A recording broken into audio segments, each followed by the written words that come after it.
Magbibigay lang ulit tayo ng diskarte dito mga idol. Kung sakaling mawasak to, isa may gilid.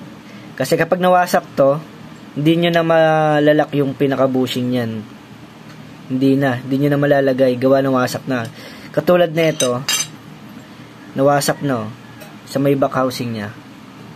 Dito, nawasak. So, ang ginawa natin diskarte dyan mga idol, binutasan natin dito ng 3 para maigpitan natin.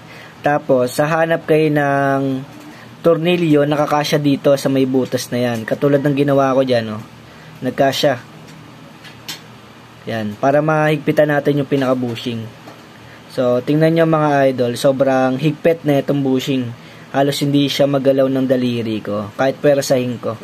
So, ibig sabihin, sobrang tibay yung ginawa natin. So, ito yung ginawa kong diskarte mga idol, para magamit pa natin or ma-repair natin tong electric pan na to.